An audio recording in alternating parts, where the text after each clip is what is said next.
di acara Ngehamtam, ya kan? Kali ini kita akan ngobrol dengan tema soal Kapolri baru, Kepala Kepolisian Republik Indonesia yang baru, karena ada yang baru, ya kan? Nah, namanya Sigit Listio. Yang benar Sigit Listio atau Listio Sigit? Listio Sigit kayaknya. Listio Sigit. Tambahannya ada, Bang. Apa? Prabowo. Listio Sigit Prabowo. Oke. Listio Sigit atau Listio Sigit terserah Anda. Anda paham Latin atau paham Arab, ya. Kalau dari Arab Anda kanan ke kiri, kalau Latin kiri ke kanan, ya kan. Nah, soal kiri ke kanan dan kanan ke kiri, saya seperti biasa punya dua tamu, tapi sebenarnya ini bukan tamu, ini teman-teman seperjuangan, teman-teman baik yang kece-kece lah, gitu. Kalau zaman dulu dibilangnya kece meletehe. Nah, Bukan KTBLC ya? bukan. Itulah bedanya mereka sama kita, ya kan. Sebelah kiri yang tumben agak gondrong ini adalah Bang Gifar, ya kan. Panggilannya Bang Saleh. Nama gue tuh. Itu nama lo. Saleh Al Ghifar. Al-Ghifari. Saleh Al Ghifari.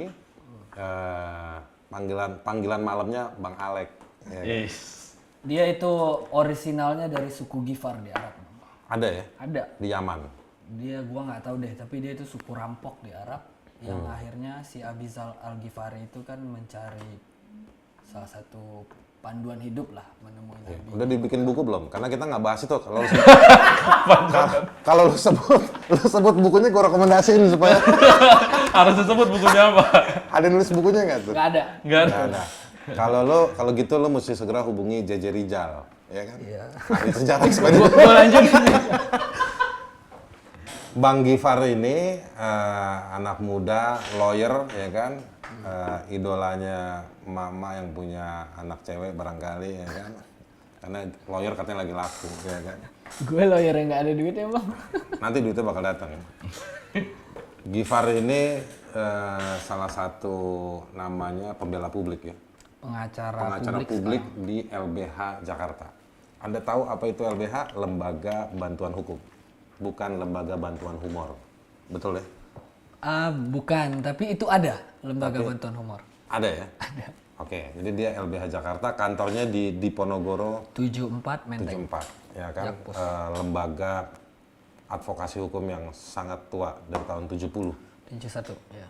71 ya, yang diriin Bang Adnan Buyung Nasution, ABN.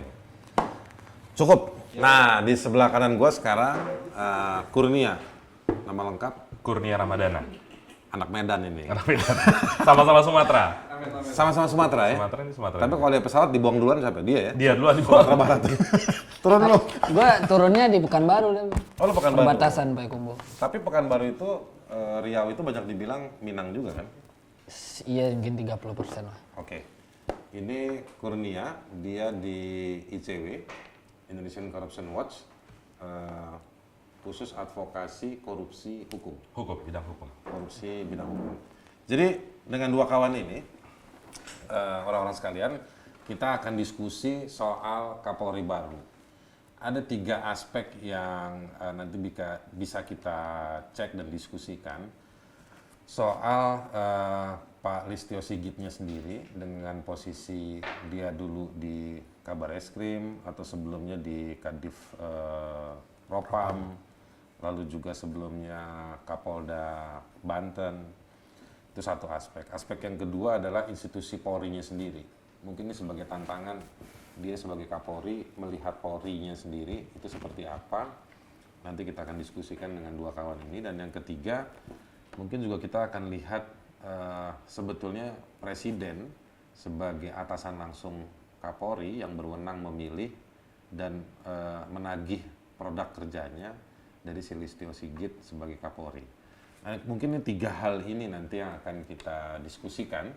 Nah, saya mau mulai dulu dari Kurnia. Oke. Jadi, apa problem Polri hari ini dan tantangan Polri ke depan? Banyak banget ya Bang ya. Kalau kita Jangan banyak-banyak, langsung Oke. aja. Ya, PR utama Polri sebenarnya yang secara global bagaimana Kapolri terpilih bisa mengangkat citra Polri. Kalau kita merujuk ke beberapa data, survei, literatur, kepolisian ini kan selalu menempati peringkat bawah, bahkan menjadi institusi yang paling tidak dipercaya dan paling korup. Itu berdasarkan temuan dari TI, Transparansi Internasional, melalui Global Corruption Barometer. Jadi itu dulu pertama yang harus diungkapkan dan dikerjakan oleh Kapolri terpilih. Dan turunannya banyak nih, mulai dari penindakan kasus korupsi, bagaimana membangun mekanisme pencegahan. Kalau penindakan sebenarnya tuntutan masyarakat sipil simpel kepada Kapolri. Bagaimana Kapolri terpilih untuk berani membentuk tim Satgas khusus yang bertugas menyidik perkara korupsi di internal kepolisian itu sendiri. Komitmen ini sebenarnya bukan barang baru lagi. Dari zamannya Pak Sutarman, Pak Tito, ini pernah diungkapkan tapi sampai hari ini tidak terrealisasi. Itu satu poin di bidang penindakan. Bagian pencegahan, bagaimana memastikan sistem bisa memperkecil potensi korupsi, memastikan kepatuhan dan kebenaran pelaporan LHKPN dari anggota kepolisian. Dan selain dari itu, Bang, yang juga menarik ya, ada fenomena hari ini di tubuh kepolisian itu fenomena rangkap jabatan.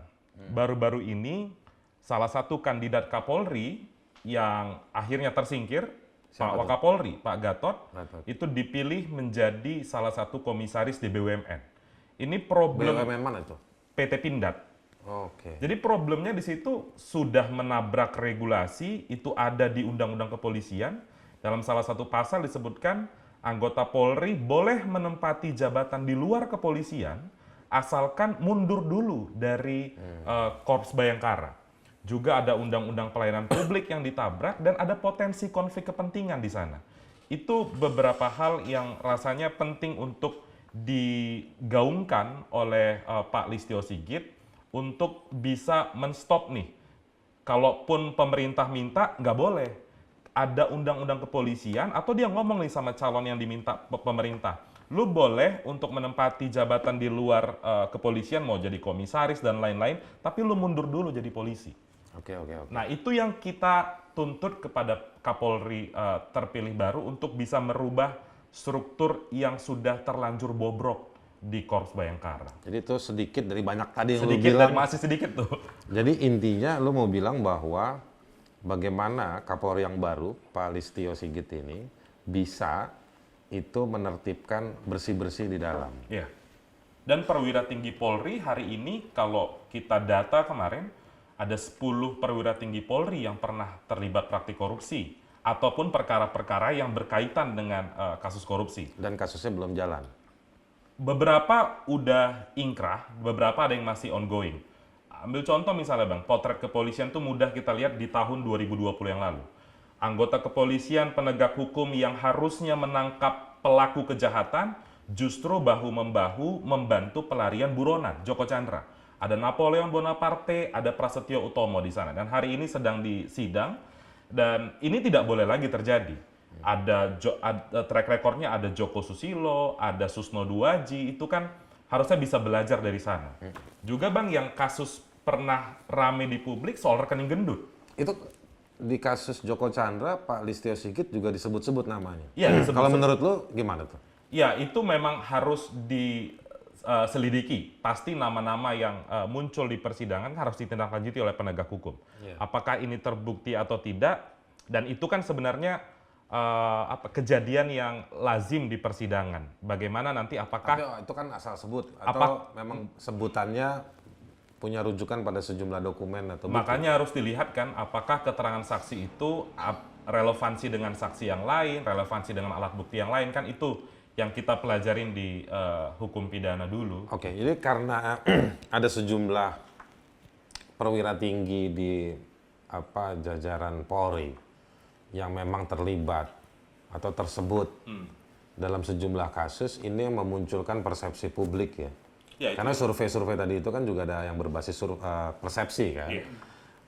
Memunculkan persepsi yang kuat di publik bahwa polisi ini juga punya kandungan masalah yang harus dibenahi di dalam. Iya, benar. Dan potret-potret pungutan liar dan lain-lain itu kan masih banyak banget ya, Bang. Oke, nah itu di level yang jenderal-jenderal. Nah sekarang gue mau geser dulu ke Bang Saleh, ya kan, Bang Gifar nih. Bang Gifar ini Bagian apa nih? dia akan masak habis ini. Bang Gifar ini pengacara yang banyak membela kasus-kasus kriminalisasi atau pemidanaan yang dipaksakan.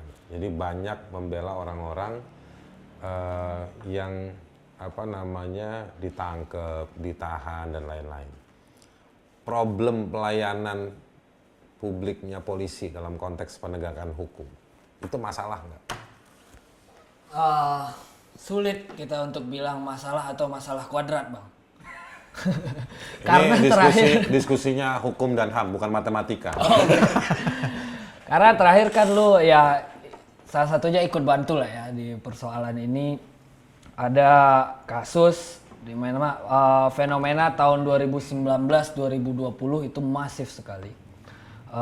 Di mana ya banyak rakyat kecil yang dia nggak punya akses yang memadai untuk memahami hak asasinya, hak hukum dia dan seterusnya, itu ditangkap hanya karena dia yang di Jakarta lah misalnya yang gue berhadapan langsung ya. Ya lebih banyak 2019, 2020 itu karena berekspresi aja, karena menyampaikan pikirannya, pendapatnya. Dan gue rasa fenomena ini memang sama ya seluruh Indonesia. Banyak orang menyampaikan pendapat, tiba-tiba ITE masuk dan seterusnya. Nah terakhir yang mau gue bilang yang sangat jelas banget ya di beberapa kebijakan yang masyarakat mengkritik aturan-aturan pemerintah yang memang kontroversial. Misalnya di Undang-Undang KPK dulu ya, Undang-Undang KPK, ya. Cipta Kerja termasuk Bang, itu kan udah yang di 2020 ya. Di 2019 Undang-Undang KPK semua orang misalnya ya mayoritas masyarakat menolak hal ini dan itu terwujud dari banyak yang menyampaikan secara langsung melalui aksi-aksi maupun penyampaian pendapat, unjuk rasa. Terus kemudian dari berbagai sektor, mahasiswa, buruh, tani dan seterusnya. Di 2020 berlanjut. Dulu juga soal KUHP misalnya soal kebebasan warga negara ya yang kemudian akan banyak dipidanakan. Nah, masalahnya polisi dalam posisi ini nggak ngambil posisi netral sebagai penegak hukum. Tapi kemudian ya orang-orang berpendapat ini dikriminalisasi dan seterusnya. Di 2019 itu lebih dari 1.400, 1.500 untuk Jakarta aja gue catat ada penangkapan. Tapi kemudian nggak banyak juga yang lanjut. Jadi dia pakai bahasa tuh diamankan dulu aja Bang. Nanti yang lanjut jadi yang ditangkap banyak, yang ujungnya ke pengadilan itu hanya mungkin seratusan. 1 renceng 2 renceng rambutan aja kan jumlahnya kan. Dan di 2020 itu sampai 5.000 kalau nggak salah terakhir. Seluruh Indonesia kan? Seluruh Indonesia. Di Jakarta itu di atas 2.000 kalau nggak salah terakhir. Dan modusnya sama, ditangkap, Iya. diamankan ke kantor polisi, sempat ada yang kayak hilang, begitu ya? Banyak Bang kita terima pengaduan yang hilang itu gue mungkin di atas 10 angkanya ya kita terima langsung karena kita bikin tim juga dan kawan-kawan tim advokasi hotline. Dan teman-teman waktu terima pengaduan mahasiswa itu anak muda banyak yang ditangkap, teman-teman waktu mau mengakses kantor polisi repot atau enggak?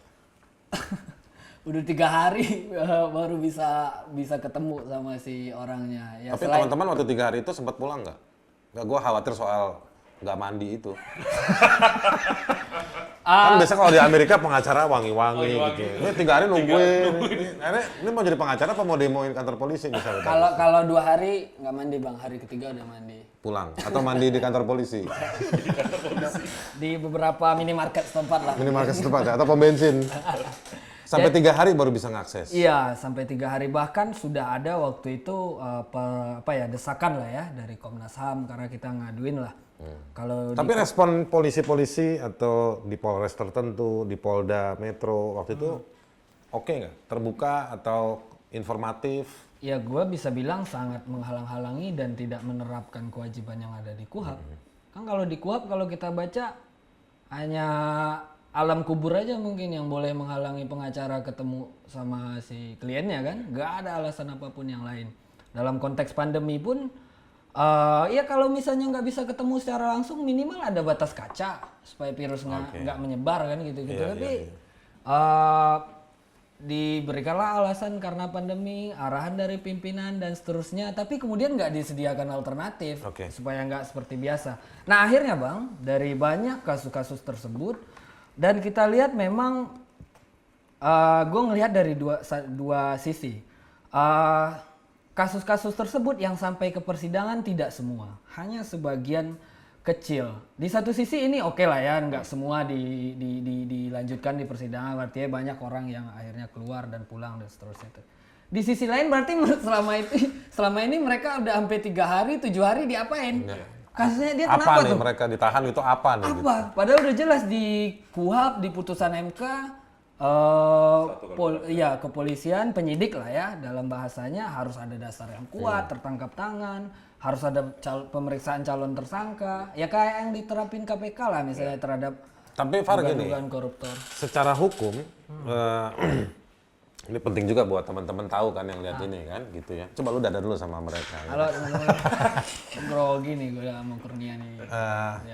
Supaya teman-teman tahu juga kan bahwa sebetulnya penangkapan yang lebih dari 24 jam itu kan bisa dimintakan upaya, kita bisa meminta pertanggungjawaban sebagai lawyer kan.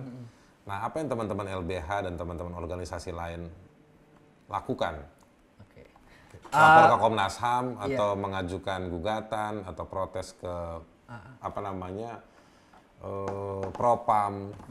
Oke Bang, ya tentu ada beberapa jalur ya. Kalau menurut sistem peradilan pidana lah, gimana proses penyidikan ini diawasi, tentu pra peradilan Bang. Tapi kita nggak bisa, nyawa kita belum ada. Tapi kan statusnya mereka juga nggak kena status tersangka juga kan, nggak bisa ngajuin pra peradilan akhirnya. Iya, kita mau minta sprindiknya di mana dia, ya karena akhirnya kan dianggap ditangkap pada saat melakukan, misalnya ya ketika dia dianggap dilabelin aja misalnya perusuh dan seterusnya, jadi suratnya nyusul aja nih. Jadi kita dari keluarga yang ngadu juga atau dari kembarannya, dari saudaranya nggak dapet nih ini sprindiknya berdasarkan yang mana nih, surat perintah penangkapan dan seterusnya. Artinya dia pakai. Diamankan aja itu aneh. Diamankan itu kan nggak ada di kepolisian. Iya. Yang ada itu kan tertangkap tangan dulu kan, kalau misalnya lu mau dalam keadaan mendesak, keadaan tertentu disusul misalnya. Kalau MK membatasi terakhir kan 7 hari untuk keluarga dapat itu. Nah ini nggak ada hal itu, surat-surat itu ya gimana? Susah kita kalau untuk ke pra peradilan. Nah ini sekarang kita paling nggak punya 2 gambaran ya secara problem atau tantangan di Polri itu sendiri kan, di institusi kepolisian. Menurut lu Listio Sigit ini apa kapasitas di Listio Sigit yang harus diberdayakan buat tantangan situasi kayak begini supaya nggak berulang, dan bagaimana bisa mengoreksi? Iya. Lu masih, buat lu nih misalnya, lu merasa penting nggak Listio clearance? Clearance itu artinya menjelaskan supaya ke depan nggak berulang lagi nih situasi kayak gini. Ini kan kalau gua perhatiin peristiwa di RDK tahun 2019, peristiwa di menolak Omnibus di 2020, cara mereka menangkap kan semua yang teridentifikasi sebagai anak muda, mahasiswa, main diangkut-angkutin aja semua. Kalau ini dua kali kayak begini gayanya di banyak tempat, jangan-jangan ke depan kayak begitu lagi. Apa yang kira-kira penting? Iya. Kalau menurut gua Bang ya kemarin oke lah waktu mungkin. Gua ngomong padahal kesini, tapi dia jawab. Oke. Kan tapi pertanyaan lu buat lu. Pertanyaan lu Iya lu bilang dua. Pertanyaan itu buat lu. Iya. Terus gimana? Ya, itu trik main badminton, Bos. Ya penangkapan kita bahas. Karena kemarin ya misal oke lah mungkin Pak Sigit ini kemarin beralasan Polda otonom untuk ngamanin wilayah yang gitu-gitu misalnya kan. Lu percaya tuh? Percaya kurang percaya sih Bang. Karena kan ini satu kesatuan ya kepolisian ya. Nah ini berarti kan posisi power sebagai Kapolri harusnya udah yang paling tinggi untuk mengatasi hal ini. Jadi nggak ada alasan lagi buat dia untuk menghindar supaya dia bilang ini otonom atau apa, nggak bisa. Cuman untuk beberapa kasus harusnya dia nggak bisa menghindar Bang. Oke. Tadi misalnya Kurnia bilang Satgas itu tolong dong Satgas yang untuk bersih-bersih di dalam itu ada. Kalau dalam konteks yang seperti itu, ini kan masalahnya begini nih, Far. Dia ditunjuk oleh presiden. Omnibus Tunggal lagi, itu agendanya presiden. Bener nggak? Iya. Gue mau simplifikasinya bilang, ya pasti untuk beberapa agenda presiden, apalagi dia bekas ajudannya presiden juga, pernah di Solo sama-sama. Beginilah ya. Ya begini atau apalagi lah gitu apa semua gitu pasti mereka tuh berdua ya kan. Nah sampai di titik mana kita harus merekomendasikan desek si Listio ini? Kalau menurut lo gimana tuh? Iya, sebenarnya Sebelum lo lanjutin gue tambahin dikit. Misalnya bersih-bersih di dalam. Dia ini angkatan 91. Beberapa jenderal-jenderal itu juga angkatannya tuir-tuir kan, tua-tua ya kan. Pasti yang tua-tua tuh bilang, ya anak 91 mau ngapain sini ya kan gitu. ya jadi sebenarnya selama ini kan masyarakat saat dia ya, setidaknya 1 hari sebelum fit and proper test itu kan seolah-olah takjub tuh ngelihat makalah presisi dia itu yang 100-an halaman sampai ada diliput media tuh tiga orang Kapolda bintang 2 nganter itu. Dan padahal saat fit and proper test juga nggak terlalu dalam juga, baik itu pertanyaannya ataupun jawabannya. Sekarang tadi yang Bang Haris bilang itu selama ini dia dinilai dekat dengan Jokowi, itu kan ada 2 sisi itu.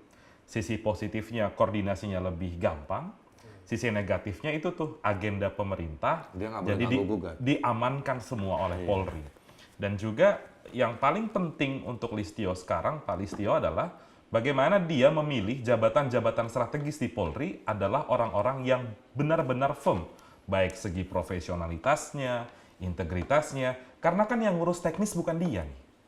Yang tadi diceritain Gifar segala macam potret pelanggaran HAM, itu kan mandat operasionalnya itu kan ada di level-level bawah. Maka dari itu dia harus pilih orang-orang yang benar-benar firm, bukan sekedar menghargai atasan-atasannya yang mungkin selama ini tidak punya jabatan atau kandidat-kandidat yang kalah di kontestasi Kapolri. Gitu. Jadi orang-orang sekalian, ini kira-kira begini nih. Ada tantangan di Polri. Tantangan itu juga punya apa bayangan dari apa yang terjadi belakangan atau melalui Polri itu sendiri. Nah, Pak Listio sudah dipilih oleh Presiden karena memang dia memiliki satu privilege yang ini memang nggak ada di atas kertas dan tidak dimiliki oleh banyak kandidat yang lain, yaitu misalnya kedekatan dengan Presiden, gitu kan.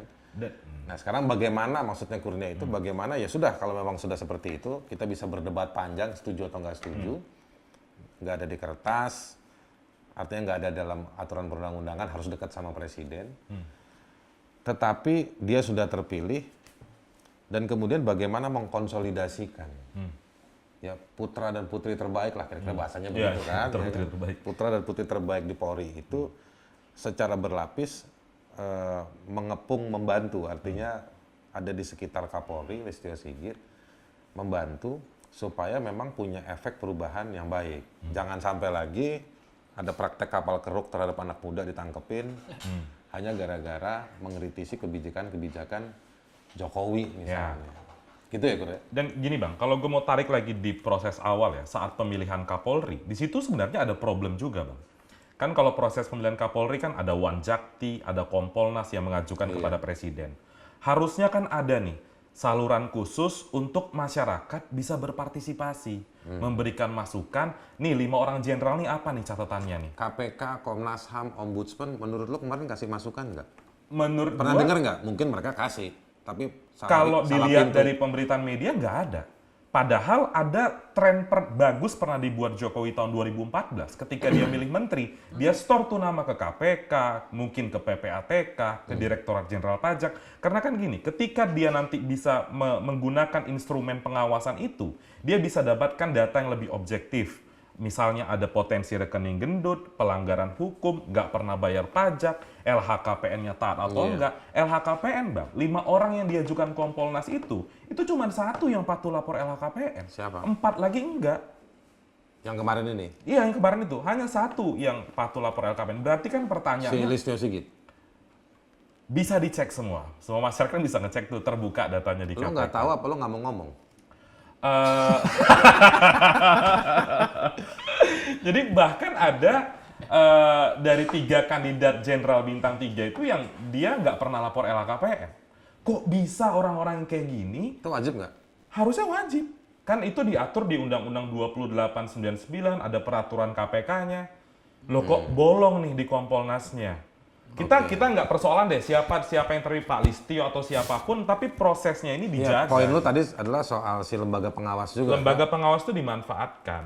Dan lembaga pengawas meloloskan nama-nama tersebut meskipun syarat-syarat misalnya apa daftar kekayaan itu nggak ada Tapi juga. Bang, memang itu udah jadi habitnya Presiden. 2014 dia minta, ketika pemilihan Kapolri Budi Gunawan, dia nggak minta lagi tuh. Padahal KPK pernah bilang tuh, ini nama Pak Budi Gunawan ini pernah dicoret jadi menteri.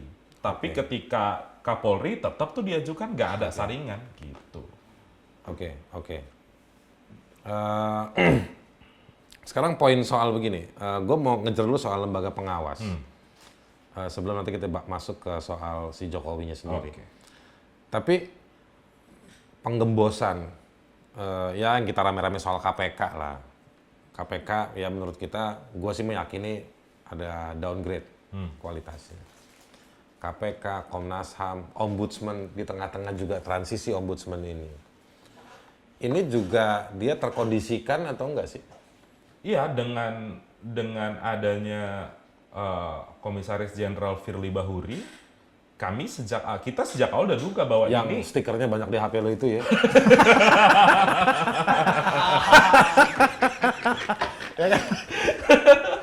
Jadi gini kan.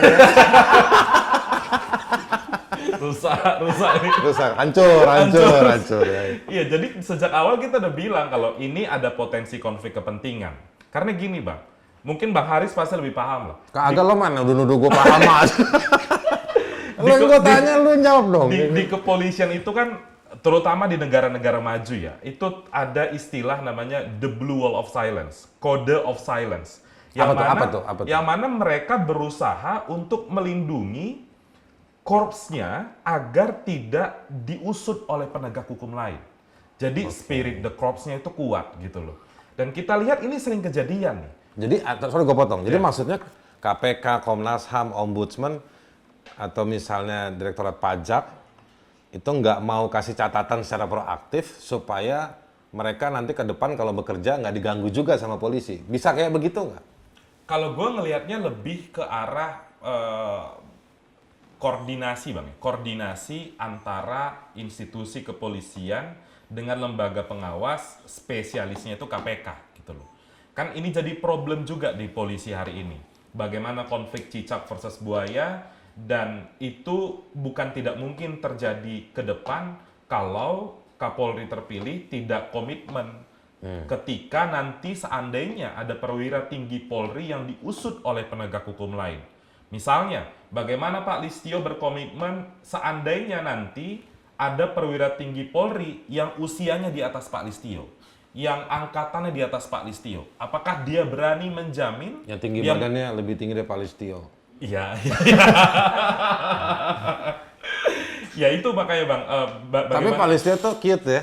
Kecil, nggak berkumis. Lo setuju nggak lo? Lu kumisan lo, Pak. Yang berkumis siapa, Bang? Yang berkumis? Agus? Agus, oh iya, Agus. Ya. Agus kumis loh. Agus.